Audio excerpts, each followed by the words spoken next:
Devil's Advocate!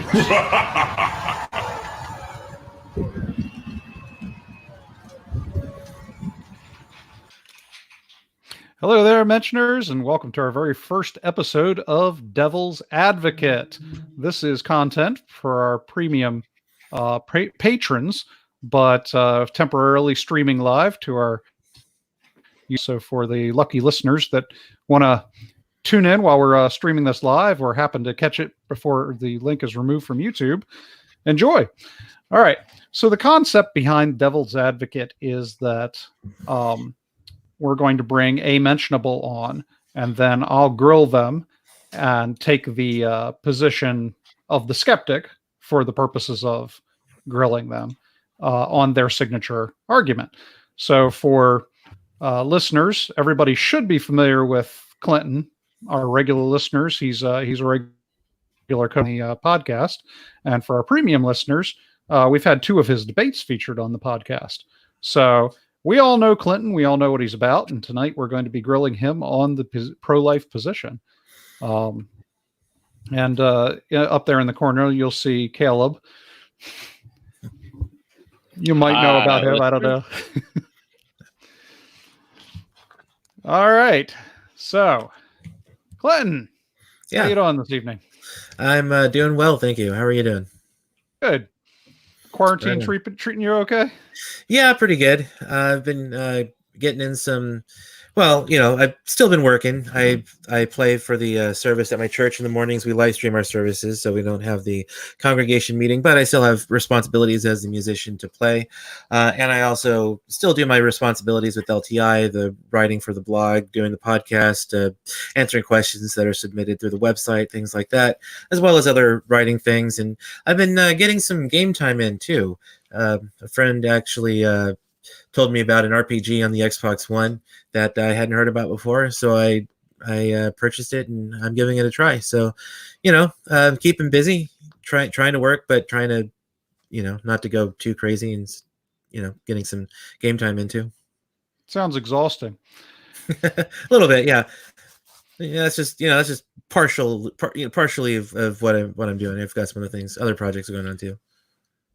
So, Clinton, you work for LTI. Yeah. Why don't you tell us about that? What's that like, working for them, and what do they do? Well, sure. LTI stands for Life Training Institute, and it's a pro-life educational organization. They usually go into high schools to do assemblies and talk to classrooms about the pro-life position, usually Christian ones, but if they can get into a non-religious school, they'll do those too. I am not an official speaker for LTI. There are official speakers. I do some speaking, but I'm not one of the official speakers for the organization. My official responsibilities for LTI are more of the online things. Like if there's a question submitted through the website, I'll answer those questions. I write articles for the blog. I do the podcast with my co-host Nathan, who used to be with LTI, but now he's with Jay Watts's organization called, I believe they're called Equally Human Ministries, something like that. Those are primarily my official responsibilities with LTI, but I do some speaking as well. So Nathan got sniped by a competitor, huh? Oh, well, not exactly. It's kind of a long story, but yeah, you don't have to get into that. Right. We've only got an hour to knock this out anyway. Right. All right. So tonight we're going to be grilling you in the pro-life position, and I'll be taking the position of the skeptic, interviewer, as it were. So for the purposes of having the maximum amount of time, why don't you go ahead and lay out sort of the simplified version of the pro-life position? Well, sure. The pro-life argument can basically be reduced to a syllogism. To anyone who's been in a logic class, they'll recognize what a syllogism is. For those who aren't, essentially a syllogism is just an argument of two premises that lead to a conclusion. And in a deductive syllogism, if your premises are true, then the conclusion necessarily follows. If your premises are true, your conclusion cannot be false. So the basic pro-life syllogism, and there are a number of arguments I could give for the pro-life position, but this is kind of the most basic one. Premise one is, it is immoral, it is wrong to intentionally kill an innocent human being. Premise 2 is abortion intentionally kills an innocent human being. Then the conclusion necessarily follows that abortion is immoral or abortion is wrong. And so the basic way that we can support these premises is that premise number one is it is immoral to intentionally kill an innocent human being. And this is something that we just all know. Nobody supports the killing of a human being. So intuitively, we all understand it's wrong to kill an innocent human being. And you could offer some other arguments too that don't necessarily rely on intuition. One of those arguments would be the argument from rights. All human beings have certain inalienable rights, such as the right to life, and with rights come duties. And so if I have a right, I must be the kind of thing that can recognize and abide by duties. So if I, as a human being, have a right to life, that means that I have a duty, or in other words, an obligation to respect the right to life of others. And these rights are not just something that society grants. If rights were just granted by society, well, then society would basically have the authority to take the rights away whenever it wanted to. But of course, society doesn't grant rights. So our rights inhere in us by nature, and this is the only way to make sense of certain propositions, such as that slavery is wrong. If society grants rights, and that means that slavery would be morally permissible in societies that have legal slavery, because they have decided that slavery should be legal.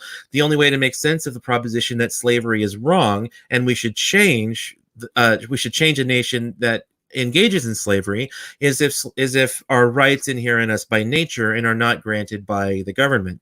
So our rights inhere in us by nature, and since the unborn have a human nature, when they are conceived, when the sperm meets the egg, a new human organism comes into existence, and there's a biological continuity from fertilization until it becomes an adult. And so since it's the same thing through all points in its life, it never changes from one thing to something else. So it is always a human organism. So that means that if our rights inhere in us by nature, and the unborn organism has a human nature and is the same organism from fertilization until it becomes an adult, that means that it has the right to life and all of the rights ascribed to human beings from fertilization until it becomes an adult, until it dies naturally. So that's a basic defense of the first premise, that it's wrong to intentionally kill an innocent human being. Now, premise 2 is abortion intentionally kills an innocent human being.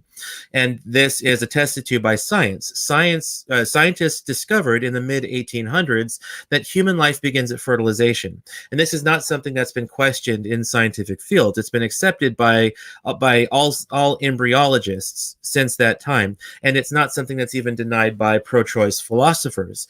Philosophers like Michael Tooley, David Boonin, Peter Singer, all of these people believe that abortion is permissible, but they agree with the science that human life begins at fertilization. And since it's basically as sure as anything can be regarding science, it's not disagreed upon by any of the experts in those fields. So biologically, it's a human being from fertilization. And so if it's wrong to intentionally kill an innocent human being, and of course the word innocent doesn't mean that it's capable of doing any moral wrong, because obviously embryos and fetuses, just like infants and toddlers, are too young to be able to recognize right from wrong. So it's not innocent in a moral sense. It's innocent more in a legal sense, in that it hasn't done anything to warrant being put to death. Like we might say, if you commit a murder, well, that brings with it the punishment of death, that a court can rule against a murderer, and then the executioner, of course, can carry that out. Now, of course, capital punishment is a controversial idea, so I'm not necessarily saying that it's completely true. I'm just showing that in this case, when we say an innocent human being, we're speaking of more in a legal sense, that it hasn't done anything to warrant death. So abortion does intentionally kill an innocent human being. And so if it's wrong to intentionally kill an innocent human being, and if abortion intentionally kills an innocent human being, then logically it follows necessarily that abortion is immoral. And that's the basic pro-life argument. Okay.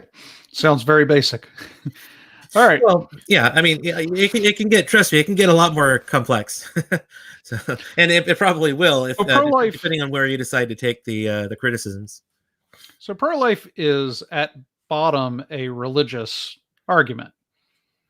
No, I didn't make any sort of religious argument. My arguments were based entirely in science and philosophy.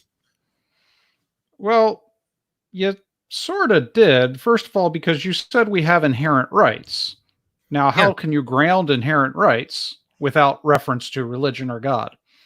Well, if you think back to my arguments were number one, rights are not granted by society. If they are, then we can't make sense of certain arguments like slavery is wrong. Because if a society grants that slavery should be legal, then we can't say that slavery is wrong unless our rights inhere in us by nature. Because if our rights don't inhere in us by nature, then there's nothing that grounds the wrongness of enslaving someone, especially if society has legalized slavery. So we know so rights can't be granted by government, otherwise the government has the authority to take those rights away, and that just isn't true. All right. So And where then are they granted then? and there are, well, yeah, and there are other ways we can argue against that too. For example, if rights are granted by society, then there's no such thing as a moral reformer. Someone like Martin Luther King Jr. was doing something immoral by trying to change society because he was going against the morality of the time. Okay, so I'm sorry, what was your question? I said you can't ground them in society. How do you ground these rights? Well, I you can ground them. You can ground them through God. That's one way you could go, and I think that that's a good way to go, because if you're an atheist, you can't just necessarily assume atheism is true in order to get around the fact that our rights are God given if God does exist. But aside from arguing the religious route, you can actually go the non-religious route too, and Okay. and you have to have a discussion of what exactly are rights. Well, rights, it properly understood, rights are generally a metaphysical thing which grounds my obligation toward other people. So if I say, for example, that human beings have a right to life, well, that doesn't mean that I necessarily think that there's something inside a human being that I can point to and say, there, that's your right to life. What that essentially means is that I have an obligation to treat another human in a certain way. So if all human beings have rights, like a right to life, I have an obligation to treat all other human beings in a way that doesn't unjustly take their life. So a right is just essentially a metaphysical ground of how I have an obligation to treat other people. So then the question becomes, well, how should I treat other people? And for this, I think natural law actually provides the best grounding for rights. And it's actually our forefathers here in the United States in the Declaration of Independence ground our inalienable rights in natural law. And so natural law says, well, there are certain ways that there are certain things that are good for an individual, and there are certain things that are bad for an individual. For example, Edward Feser, who's a philosopher, would say, well, think of a squirrel. What's good for a squirrel? Well, squirrels, gather nuts for the winter, or during warmer times, so that they have them for the winter. They have to drink water and things like that. But what if there's a squirrel that actually likes to lay out in the middle of the freeway and consume nothing but toothpaste? Well, we would say that that's bad for that squirrel because he might get run over, or he's gonna have some things wrong with him if all he's doing is just consuming toothpaste. So we would say that's bad for a squirrel, but gathering nuts from the winter is good for a squirrel. Now, squirrels are not moral agents because they cannot recognize the moral law. They can't recognize right from wrong, but human beings can. So if there is a certain thing that's good for a human being, we say that whatever is good for a human is something that will promote that human's flourishing. And something that's bad for a human is something that frustrates that human's flourishing. So when we say that we have rights, all that essentially means is I know what's good to promote human flourishing and I know what's bad. And so things that promote human flourishing are things that I need to survive, like things like water, things like food. one can make an argument that even something like sex is a right because that's how human beings procreate. And so all of these things are necessary for survival. So if I can tell what things are necessary for a human being's survival, then I can say, then essentially I know what's good for, for Bob's and for Phil's and for, Stacy's flourishing and all these other people. And so if I have rights and I want my rights to be respected, then I am obligated to respect the rights that Bob and Stacy has. And since Bob and Stacy are similar things to me, that is human beings with a rational nature, then the things that are good for them are the things that are good for me. And so that's basically how I would, I guess maybe that doesn't quite sound so basic because it requires a little bit of an explanation. But I think that natural law is probably the best way to ground rights from a non-religious perspective. Okay, so you just... by the way, did that explanation make sense? To a degree. Okay, because I just want to make sure I'm explaining it clearly, because if not, that might have been my fault for not being as clear as I could have been. We'll tease it out. Okay. But okay, so you... Oh, so you're really taking this devil's advocate thing seriously. Let's continue. Right. Let's refer to your squirrel scenario. Okay, so you have the squirrel who wants to lie out in the middle of the freeway and consume toothpaste. Now, that might not be good for the flourishing of that squirrel, but it's what the squirrel wants to do. What makes the desire of the squirrel less important than the physical well-being of the squirrel? Well, for the squirrel, maybe it's not more important because the squirrel isn't a moral agent, okay. but we are, and so I wouldn't necessarily, if a squirrel wants to go out and lay out in freeways and consume toothpaste, I wouldn't really go out of my way to stop that because it's a squirrle. Let's cut past the squirrel. No. I'm going to explain, because if I saw a human toddler out laying in the street, I'm going to go out there and bring him back in away from the street, because I think human beings have a certain value that squirrels don't have. But now, I wouldn't necessarily care what the squirrel wants. If he wants to do what's bad for him, then it's a squirrel. I say let it. But if we look at what's good or bad for a squirrel qua squirrelness, in other words, for the squirrel as a squirrel, that's bad for the squirrel because it frustrates that squirrel's ability to flourish as a squirrel. And so that's essentially what makes it good or bad. Does it promote the squirrel's flourishing, or does it frustrate the squirrel's flourishing? If it promotes the squirrel's flourishing, then it's good for the squirrel. If it frustrates the squirrel's flourishing, then it's bad for the squirrel. But it's a squirrel, so I'm not going to be too concerned about whether or not the squirrel wants to do what's good for it. Okay, but obviously we're using the squirrel as an allegory for human beings, so let's jump straight to the human being. I'm a fully realized human adult. Yeah, I'm not analogizing the squirrel with humans. I'm comparing and contrasting what's good for an individual, because what's good for a human isn't necessarily what's good for a squirrel, and vice versa. Right. So I'm a fully realized human adult, correct? And let's say that I desire to go sit on a tanning bed 24 hours a day. That's a right I have, something it's a service I can pay for, and it puts me at high risk for cancer. Same thing would be true if I was a 3-pack a day smoker. I can go out, I can pay the money that I earned. I have the right in society to do this, and I have the right to take that risk, which ultimately would be death. This is not great for my flourishing, but it's a right that I have. So how could you, at what point, where's the line drawn where I can't do this thing because it's not great for my individual flourishing? Yeah, so we have to make a distinction between a legal right and a moral right. Okay. Legal rights are rights that are and can be granted by the government. For example, the right to vote is a legal right, and these rights usually come about through maturity. I can't vote when I'm 5 because I'm not old enough to understand the issues or to know who's running or anything like that. So the right to vote is a right that's granted by the government, and the government is not under an obligation to to basically give everyone the same right. Because, for example, an Italian citizen doesn't have the right to vote in an American election because they're not an American citizen. So we have to make a distinction between a legal right and a moral right. And so not everything that is immoral is illegal. For example, adultery is something we can think of that is immoral, but it's legal. If you want to cheat on your wife, the law is not going to stop you from doing so. Now, the law can hold you accountable because you make your vows, and in some cases they do prenuptial agreements, but you're breaking a contract, so there are repercussions.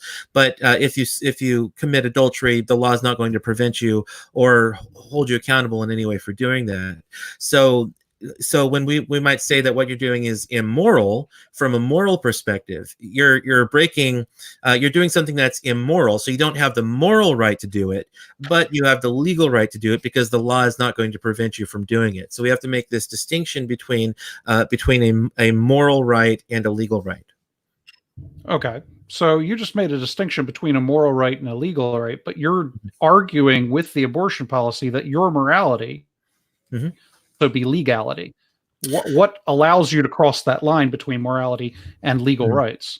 Right, and that's a fair question because obviously, like I just said, something like cheating on your wife, committing adultery is immoral, but is not illegal. So that's a fair question. But the way that I would respond to that is by saying that the killing of an innocent human being is the kind of act that we consider or that we make illegal. It's not just immoral, but murder is illegal. And so, if the pro-life position is correct that the unborn are innocent human beings and abortion kills an innocent human being, then they're actually committing an act of murder. Now, it's not legally recognized as murder right now, but pro-life people are arguing that it should be recognized as an act of murder. And so that's why we feel that that we should make these things illegal and solidify that in law, because if the pro-life argument is true, then abortion is an act of murder and should be considered an act of murder. Okay. So you made two arguments as far as that goes. The first was that, intuitively it's wrong to murder somebody, right? Mm-hmm. And the other is that we have certain rights granted to us that are, innate to our character. Well, to our nature, yeah.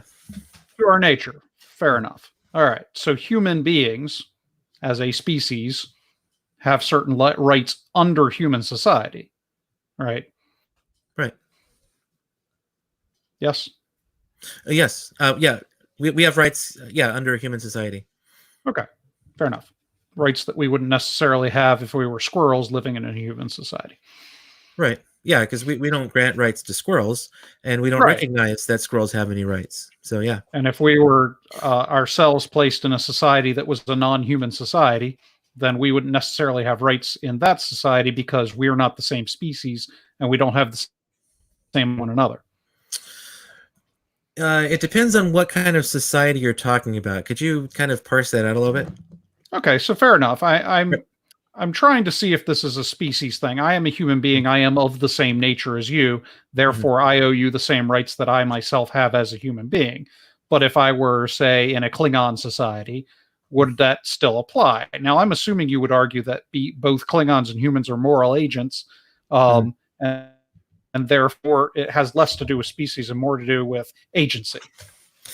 Yeah, so I wouldn't necessarily say it has to do with agency per se, because obviously we still grant rights to members of humanity which aren't able to recognize morality. Infants and toddlers, for example, still have rights. And that's not because they're not rational, they're not members of a rational species. They're human beings, but it's because they're too young to be able to recognize right from wrong. And that's why it's the parent's responsibility to instill that in her children.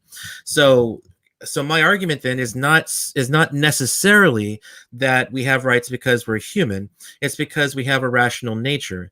All human beings, since they all have a human nature, and it's in the nature of human beings to be rational. All human beings have a rational nature. So if we encounter intelligent aliens like Klingons or Vulcans or Romulans, I'm a huge Trekkie myself. I could go on all day. I knew it.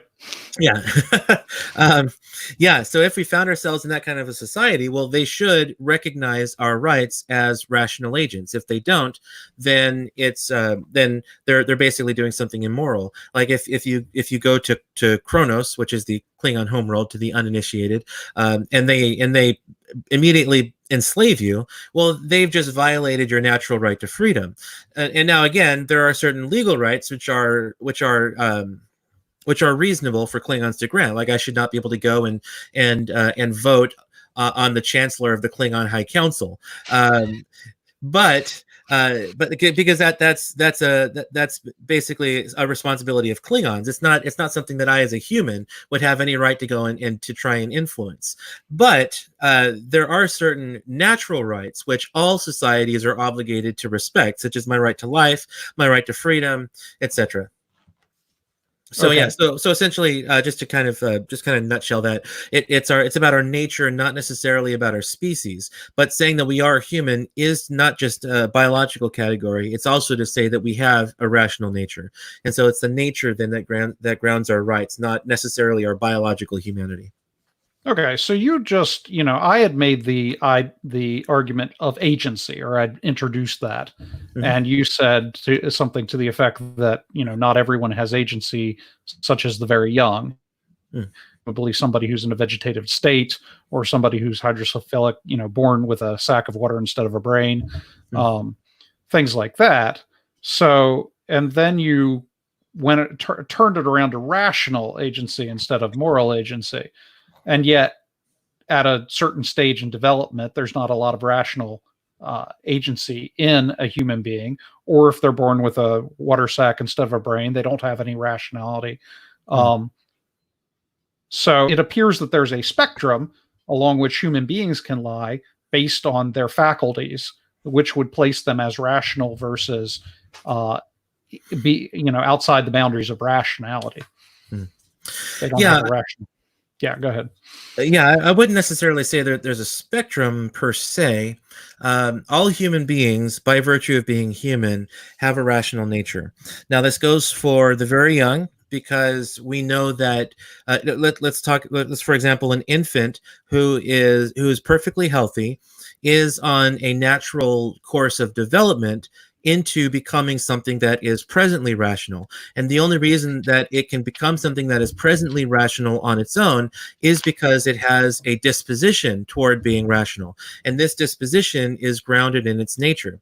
So the reason that it's able to become that on its own is because it has the nature of a rational being. And this is true of embryos and fetuses too. They're not presently rational, of course, because they can't engage in rational thought, but they have the disposition toward rationality because they have a rational nature. And it's that rational nature that grounds all of their capacities. And so, of course, they just have to go through human development. They have to be able to develop their human parts. They have to develop their brain. They have to develop enough neurons to be able to use the brain properly. All of this stuff, and all that is just because they're too young, and they have to undergo a course of development in order to be able to get to the point where they can become presently rational. Now, of course, that naturally leads to the question that you asked. What about someone who's, for example, anencephalic, someone who is born with the brain outside their body and isn't able to develop naturally and will never reach the point where they're rational? And we don't even have to look at someone with that kind of deformity, someone who won't survive long after birth, but we can just look at severely mentally handicapped people who never reach the point of rationality and just throughout their lives are not able to engage rationally. Well, the way that we would respond to this is because they are human, they still have that rational nature. But if someone is not able to become rational, well, we recognize that as a tragedy. We wouldn't say it's a tragedy if a hedgehog fails to develop rationality, Sonic the Hedgehog notwithstanding, of course. We would say it's a tragedy. It's not a tragedy if they fail to become rational because it's not in the nature of hedgehogs to be rational. It is in the nature of humans to be rational. So a human who is not rational, we recognize that as a tragedy, and we recognize that that human being is not able to flourish as humans are. And so that's tragic because they're not able to fulfill that flourishing. Now, the reason we can say that they still have a rational nature and not that they're lacking a rational nature just because they're not able to fulfill that is because as human beings, they have certain capacities which are latent within them, capacities that they have to be able to develop certain things in order to utilize. And so we don't even have to necessarily look at someone who is not rational. We can look at someone who's blind. Human beings are the kinds of beings that should see. And so someone who loses his sight is basically has basically lost the present capacity for sight, but they still have that capacity within them at a latent level. And we can even see this because some people can actually regain lost eyesight, like if you transplant their corneas. So human beings still have the latent or inherent capacity for sight, even if they don't have the ability to presently exercise that function. And it's the same thing for the severely handicapped. They still have a rational nature. They're just unable to exercise that rationality because of disease or injury or genetic deformity or whatever the reason happens to be. So they're still members of a rational species. They're just unable to exercise their rationality. And there could come a point one of these days when we understand the brain well enough that we're able to help someone who can't be rational be able to exercise, at least to some degree, that rationality, just like in some cases we can help someone restore lost eyesight. But in both cases, they still have that rational nature. They're still a member of a rational species, a rational kind of species. And so they're still human beings, still deserving of human dignity and respect, and they still have rights which we're obligated to respect. Okay, so what I hear you arguing here is that there's sort of this ideal human being which has all of the faculty a human being would ordinarily have to its, acceptable degree, let's say. Not necessarily even maximum degree, but they have eyes that see, they have a nose that smells, they have a functioning brain that all neural centers are more or less functioning at capacity, and so forth. So you have this ideal, right? And because this ideal exists, then every human is treated as if they met this ideal. Sort of. I suppose you can kind of look at it that way because we still, yeah. So we still. It's not exactly that we treat them as if they met these, because obviously, we're not going to shove a math book in front of a severely mentally handicapped person because they don't have that capacity. So we're not exactly treating them in all respects as if they have that rationality. But because they have that rational nature, the nature is what makes someone a person. It's what grounds your rights. So it's not that we're treating you as if you were rational. It's that we're respecting the fact that you have a rational nature, because that is ultimately what makes you a valuable individual. Someone with rights is your underlying nature. So we're not treating someone without rationality as if they were rational. We're just respecting the fact that they still have that rational nature and still deserve a level of respect and dignity simply because they're essentially one of us, essentially. So a lot of your arguments appear to be more than they are grounded in reality. So, for instance, you said that it's wrong to murder, but then you appealed to intuition as your grounding for that. And then, as far as this goes, you say that they have a nature. Now, that's a sort of abstract term, and their nature isn't fully realized if they, were born with their brain outside their body, or if they're born without eyes or anything like that. Could say that, if you dig into the human genome and map it out, eyes are a thing that a person should have, or brain is a thing that a person should have, according to the average human genome. But now you're abstracting that concept to a sort of a nature type thing. Now, what justifies these abstractions and intuitions that you appeal to? Well, I'm not exactly sure what you mean that I'm abstracting these kinds of things, but I think it can be shown that there are such things as natures. For example, what's the difference between a square and a triangle? Well, a square has 4 sides and a triangle has 3 sides. So if I show you a square and I say this is a triangle, you can tell whether or not I'm telling the truth, or whether or not I'm getting it right, because I might just be mistaken. And so the only way we can tell the difference between a square and a triangle is if there is something by which it, let me see how to put this. We can tell a square is a square because there is something by which it means this is a square. There's something that it is like to be a square, essentially. And so what is it like to be a square? Well, you have to have four equal sides. If you have four sides, but two are equal to each other and two are equal to each other, but they're different, well, then you have a rectangle, not a square. And so the only way to tell these different kinds of polygons is if there is a nature, if there is something we can say that it is like to be this certain thing. So if I hold up a picture of a triangle, we know that it's not a square, it's not an octagon, it's a triangle because it has three sides, and it's in the nature of triangles to have three sides.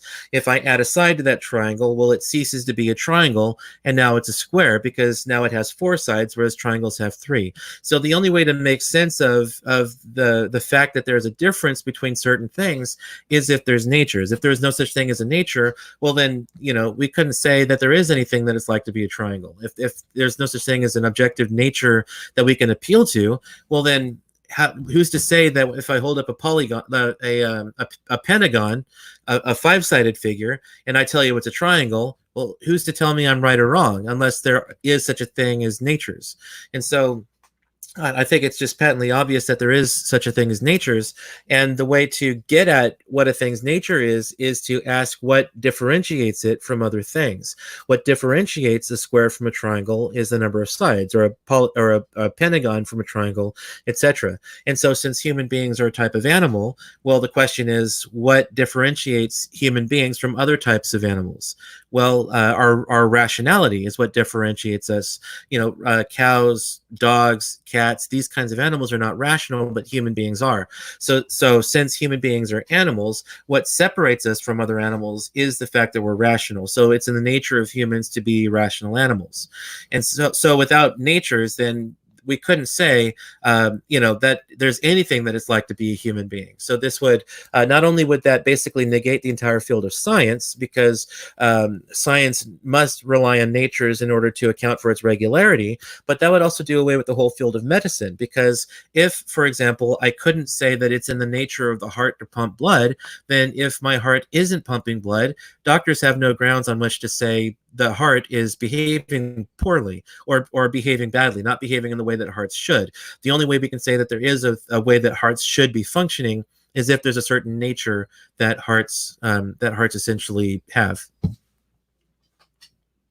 Okay, so you didn't understand what I meant by abstractions, and then your very next example was abstract objects. You pulled out geometry as your example of natures. Yeah, I wasn't sure what you meant by like abstracting nature from DNA or that. I wasn't sure about that part of it. So I was just kind of going just to talk about natures in general, how I think we can ground the existence of natures.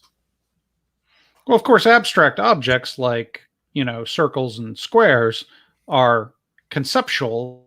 They're not reality. You wouldn't be able to find a perfect circle or a perfect square in reality. And the same thing's true of biology. Biology is messy. It doesn't have a template that it possibly forms. And what you're talking about is definitional. So for instance, I have a definition of what a human being is, but I created that definition or I absorbed it from society. I could say that a thing is a mountain because it arises from the earth and it's constructed of particular minerals and so forth. But AV is simply a mountain in reverse. These are definitions that we give things, and definitions can change. So you were saying that, a human being has certain features. Well, I could say that Clinton is a human being, and these are abstract, qualities of Clintonness, and that Caleb doesn't meet the same quality of Clintonness. But now you're saying that there's something more general that all human beings would have to be, something that, so you're taking what, gives a human being more of, okay, how does this issue focus on individual human beings and not societies? It might be good for societies to lose certain individuals and bad for societies to have too many individuals. Or individuals that it can't sustain on, the economic basis that it's under, or so forth.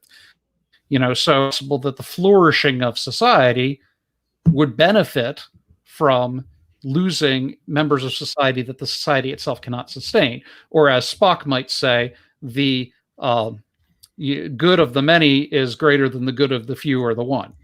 Outweighs the good of the few or the one. Thanks for correcting me. You're welcome. Or no, it's actually the needs of the many outweigh the needs of the few or the one. Yeah, okay. I'm actually not entirely sure, like what Okay, you you were just getting at defeated with your yourself. question. Sorry, what's that? You just defeated your own argument. I just defeated my own argument. Case. Oh, yeah. The needs of the many outweigh the needs of the few or the one. Okay. Yeah. So I wasn't entirely sure what your question is, but I do want to address something you were saying there. Maybe this is what you were getting at here. Yeah. To say, that there is such a thing as an abstraction, like saying natures are by nature, no pun intended. Natures are by nature abstract. So to say that squares are the kinds of things that have 4 equal sides is to say that there is such a thing as squareness, which is the form of being a square. And so the form of being a square, or the form just meaning nature of being a square, is that it has 4 sides.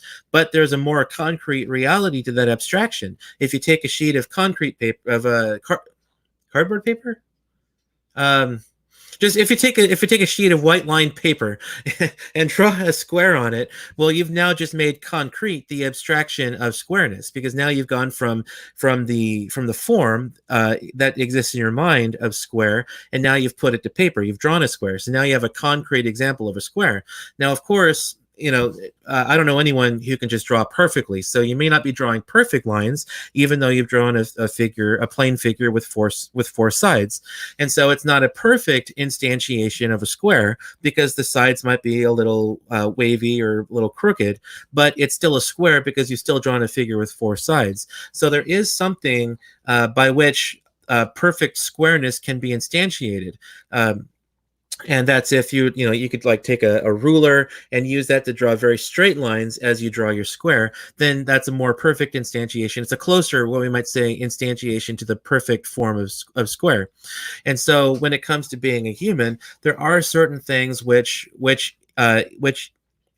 embody the perfect form of humanness. Now, no human embodies this. Human beings, are material things. We are, there's a 1,000 different things that can happen to a human being. Even something that doesn't kill you can still mar the, you could you can get arthritis, so you can still use your arms or your legs, but not to where you were able to use them when you were younger, things like that. So no human actually instantiates humanity perfectly, but there is an ideal form of what humanness is. And so all that requires is just observation. We know that humans are the kind of things that are able to see. So if someone can't see, well, we try to help them see as best they can. If their sight has just been diminished, we get the eyeglasses to be able to see better. If they're totally blind, if we can correct that, we do with cornea transplants or whatever. If someone can't hear, we recognize that human beings are the type of things that should be able to hear. So as best we can, with cochlear implants or maybe an eardrum surgery or something, we try to help people be able to hear. So there are certain things we can say humans should be able to do, and if a human isn't able to do that, either we try to correct that with surgery, or we try to make life, I guess, less of a hassle for certain people. Like if they're in a wheelchair, we put ramps on our sidewalks instead of trying to make them roll up on the curb themselves. So there are ways that society can help ease those things in someone if we're not able to correct that medically.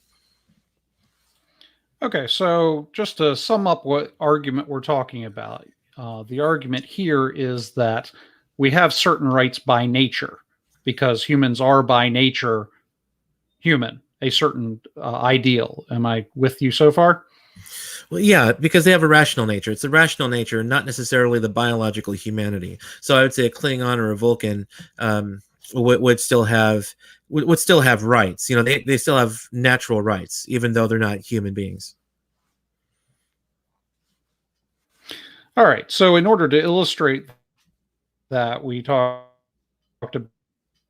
you, you talked about abstracts and nature still. I'm not hearing you very well, Joel.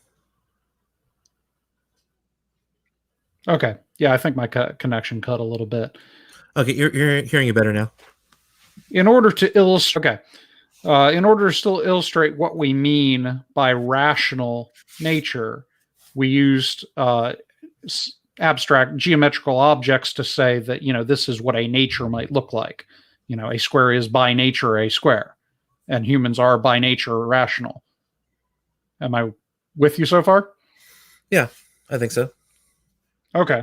All right. But then you said that these, the nature square, or these abstract objects exist in your mind. And we've done a great deal so far to discuss how human beings kind of vary in their ability for rationality and so forth, so they don't all meet this sort of perfect standard of rationality, which exists in your mind. So this thing that you're appealing to intuition for the idea that we shouldn't murder, and now you're appealing to these abstractions that exist in the these natures that are a part of your mind and not necessarily instantiated within individuals, depending on that individual's capacities. So considering that all of these standards are existing only in your mind and not necessarily in reality, how can we appeal to them for morality? Well, no, I wouldn't say that the nature is missing in those who don't instantiate it. I would say the nature is still there, but the capacity to exercise these is being blocked in some way by disease or injury or something like that. So they still exhibit a rational nature. So I just wanted to clarify that real quick.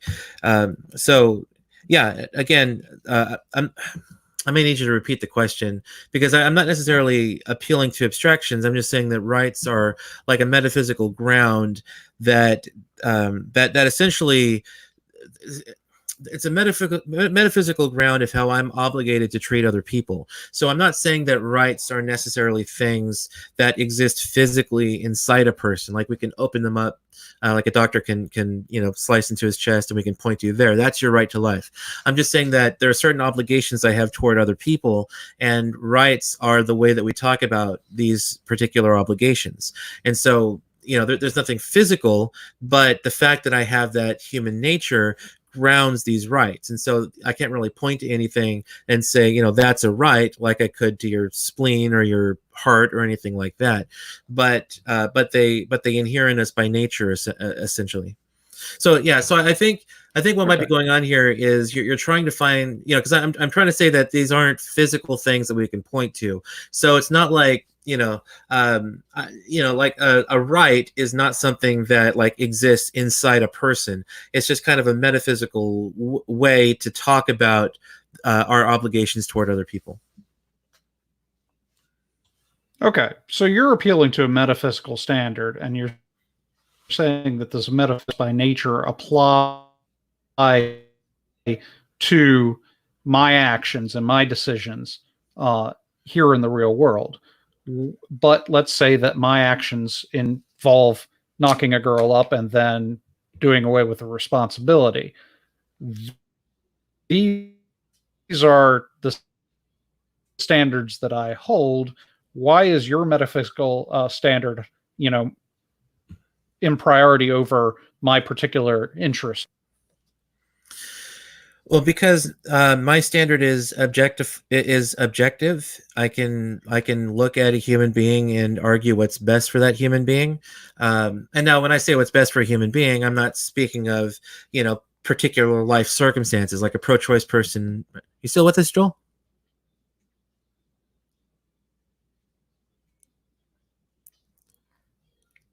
He looks a little frozen. That he does. I fear we may have lost him. Go ahead and carry up. There he is. Maybe.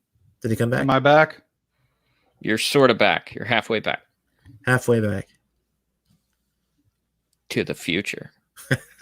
We're going back to the future. Whoa, that's heavy. Yeah, no, I don't think he's that far back yet. I don't think so either. I'll wait till he gets back to answer the question. The rest of this out on my phone. All right. He's going to disappear for a moment, and then he will be back with us, I assume. Okay. Perhaps he's making some good faces. These will make some great thumbnails. I can pull some of these off and. There we go.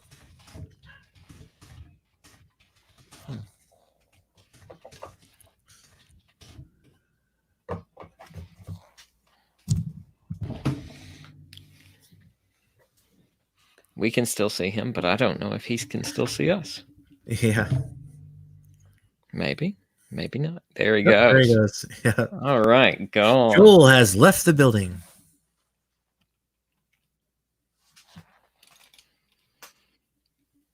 Well, nobody's watching right now, so no need for us to be exciting. Oh, okay. No one's watching? Nope, not currently. Okay. Now, they may watch later, and then this whole conversation won't make any sense to them, but... Oh, okay, because I was actually going to ask how I'm doing so far. I don't know if I'm supposed to comment yet.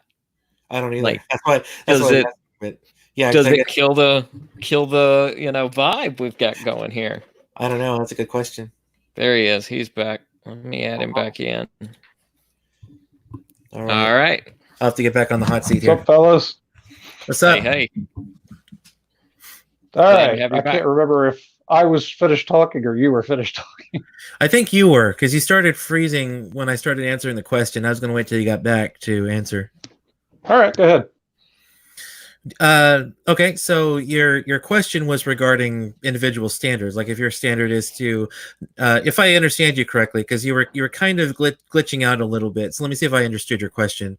That your standard might be you could knock up a woman, take her in for an abortion, and then my standard would be that kind of thing is wrong. So who's to say my standard is better than yours? That kind of thing. Is that?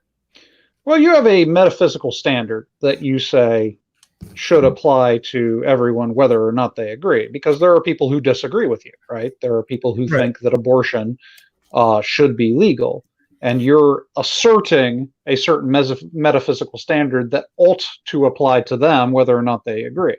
So what I'm saying is, if I disagree with your metaphysical standard, why ought that apply to me? Again, considering that you're appealing to these abstract concepts like human rights and, the intuition of, right to life and so forth.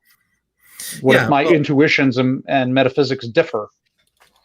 Yeah, well, number one, if we're talking about rights, well, then the question becomes, as my friend Tim Shaw would say, what generates an obligation against killing you?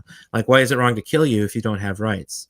Well, I don't see an answer to that. And so we could look at someone like Hitler who did the Holocaust. And if there's no such thing as rights, we can't say that what he did was wrong. Only if there are natural rights would we say that Hitler did something wrong by initiating the Holocaust. And we can look at, American slavery and all these kinds of human rights abuses. So it seems like if we can say that there are things that are objectively wrong, then there must be some kind of grounding for that. And if it's not society, then what else grounds it? And I didn't just make an intuition argument. I made an argument from natural law. I think that natural law provides a perfectly good grounding for the existence of rights. And it's the same grounding that the American forefathers wrote into the Declaration of Independence, and which grounded the rights that they wrote in the Bill of Rights in the American Constitution.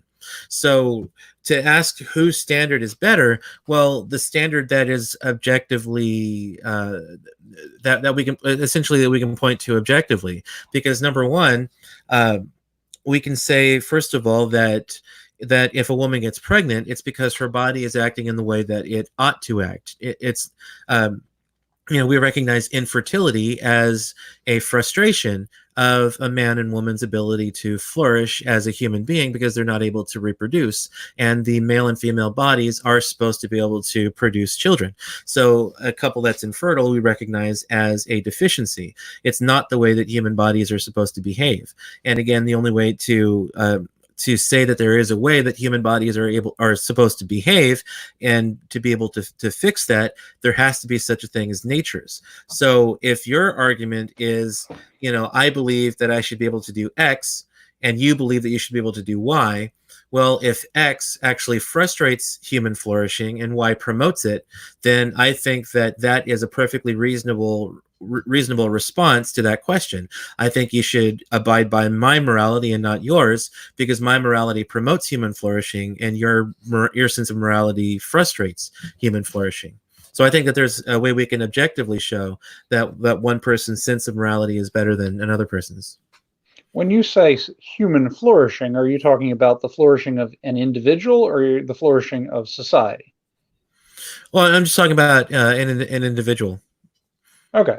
So, because I mean, society is made up of individuals. So the rights and the flourishing of the individual takes precedence and is more fundamental than the rights and the flourishing of society. Society exists for individuals, not the other way around. okay. So society exists to promote the good of individuals. Yeah, or to promote the common good, we might say. And so if I were to look at society as a Lego construction, with each individual being a Lego in that construction, obviously all Legos are not created equal in terms of, and some are completely pointless, like the little knobs in the end that are a single point Lego that don't do anything.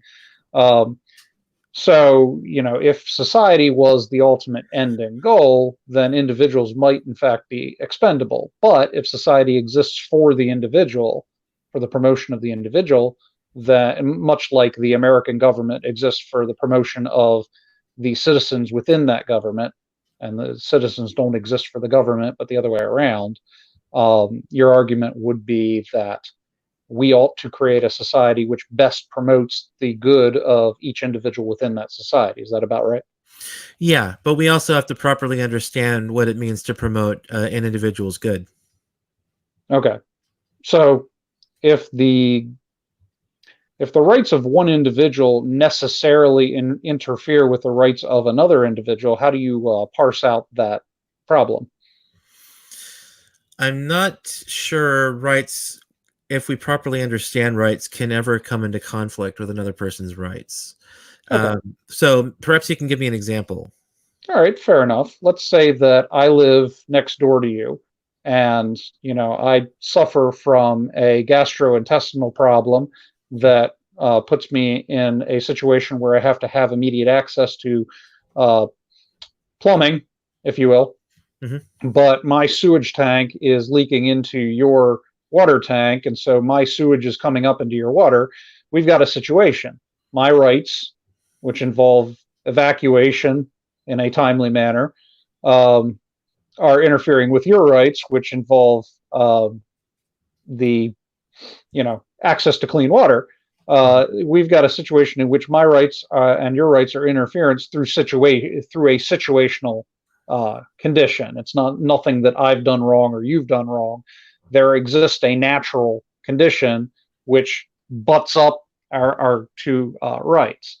Now, we could kind of engineer a solution to the problem that I just described, but if the problem was insoluble that way and we had to choose one of us over the other, think of the lifeboat scenario. How would you address the lifeboat scenario? I mean, do you want me to address it in the context of your gastrointestinal distress? No, because you could see a situation in which we could work something out there.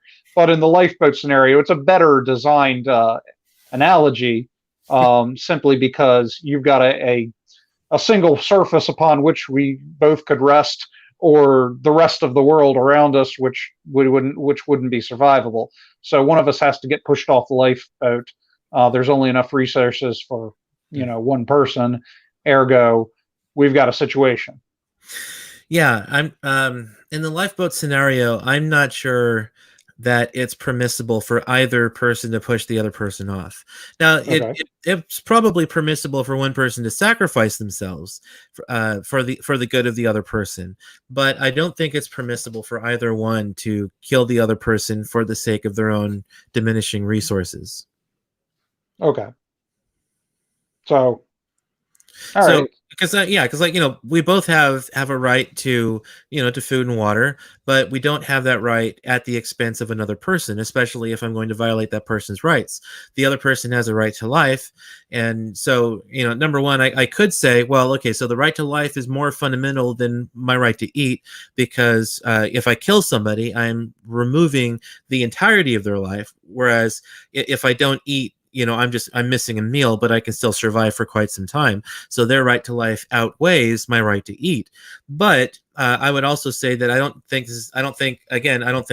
necessarily that rights can ever conflict, because if I have a right to eat and you have a right to live, well, your right to live is not conflicting with my right to eat. I just don't have a right to kill you, and I don't have a right to eat you. So I don't think that this is a situation in which rights are conflicting. I just think that there are different things at issue here, but I don't think it's necessarily a discussion of rights. I just don't have a right to kill anybody, even if I'm starving and they're using up some of the resources. All right. So we're butting up against our end time here. So to be, respectful of Caleb's bedtime, let's go ahead and sum this up. So you started out this argument, and you made sure not to ground it in religion, which I respect, by saying that it's intuitive that murder should be illegal. That murder is in fact wrong. And then you said that in addition to that, there's a natural right argument, which states that I think I recall you saying that all of us have rights equal under the law, such that every individual should be treated with the same, dignity or dignity and respect. as every other individual. Yeah, as far as natural rights are concerned, the law isn't obligated to respect everyone as per se regarding legal rights. Like an Italian citizen doesn't have the right to vote in an American primary or anything like that. But as regards natural rights, then the government has an obligation to respect those, and everybody, citizen or no. Yeah, and so I kind of probed around on sort of the more along the human right line than I did the murder line. But the idea that when it comes down to it, the talk of the wrongness of murder and the availability of human rights kind of has to boil somewhat into a principle, sort of an abstract principle. It's not something like you said, you can't like dissect a person and pull out their human rights. This is something that exists more in the realm of principle than it does in a physical realm. So I think that's about as far as we've gotten in this conversation. Do you want to kind of put a capstone on this and do a conclusion summary of your argument? Well, yeah, sure. I could do that. Yeah, and again, I did appeal to intuition regarding murder. I also gave a natural law argument against it. I could give other arguments too, but the person that I'm talking to, it depends on his view. Most people will agree that murder is wrong. So all I really need to do is just prove to them that abortion is an act of murder. Now, if I'm talking to someone who doesn't share my intuition that abortion or that murder is wrong, then I might have to give some arguments for that. But again, I think if someone doesn't share that intuition, I think we're dealing more with a sociopath than someone who is functioning correctly with his conscience and everything, or he's just someone who's trying to guard intellectual turf and doesn't want to give any ground and wants to try and see me squirm and just wants to keep picking holes in my argument. Either way. Right. So ordinarily, intuition arguments don't always work, but if I'm talking to someone who shares my intuition, then obviously that makes things a little bit easier because we can use that as common ground. So yeah, and of course, depending on who you talk to, there are a lot of different ways a pro-choice person can go in attacking the pro-life argument. They can, go the personhood route. They can go the rights route by trying to give me some kind of alternate understanding of rights, and we'd have to have a discussion about what grounds rights, what rights are, those kinds of things. Or they could even go the personal identity route. That it's a human being from fertilization, but it's not. But I wasn't me from fertilization. I was not that fetus. I came into existence, sometime later when my brain was able to function well enough, or that kind of thing. So there's a number of different ways that a pro-choice person could go to try and attack the basic pro-life syllogism.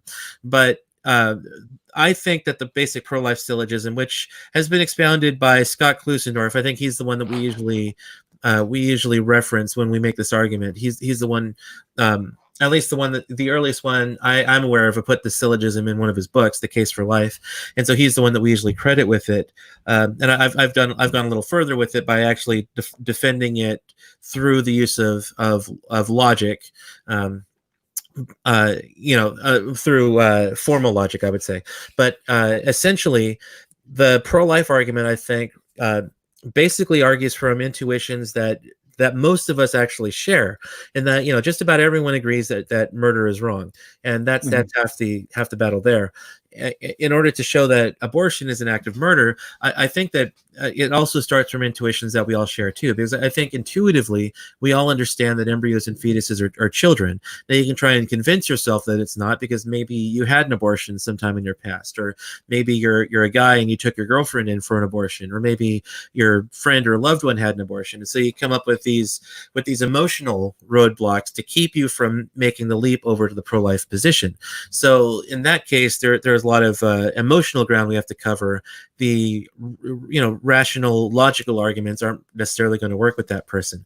So I think that the pro-life argument is true, and I think it also has the advantage over the pro-choice arguments, because I've studied a lot of pro-choice arguments. Like I could teach an entire class on just the pro-choice arguments alone. I think that the pro-choice arguments always rely on intuitions and premises that are far, far less plausible than the pro-life argument relies on.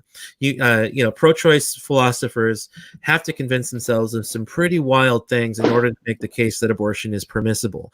And that's probably one of the reasons why so many lay pro-choice people just don't know the arguments, because they're so bizarre and they don't take the time to learn them. They don't do any reading really on the issue. And so they just kind of have this intuition that, I really think abortion is right, but I don't really know how I can justify that. So they get mad at pro-life people and end up insulting them, or just making these really bizarre arguments, which I don't think they probably don't really believe, but they're trying to justify their deeply held intuition that abortion is permissible. So just to kind of capstone it, I would say that the pro-life argument relies on premises and intuitions that are far, far more common and more plausible than pro-choice arguments. And I think that's a severe advantage the pro-life argument has over the pro-choice arguments. Okay, well, this has been the very first installment of Devil's Advocate, and we appreciate you for joining us if you tuned into the live stream. And hey, if you're a patron and you're hearing this on the Beyond Mentioning podcast, keep on listening, keep on mentioning.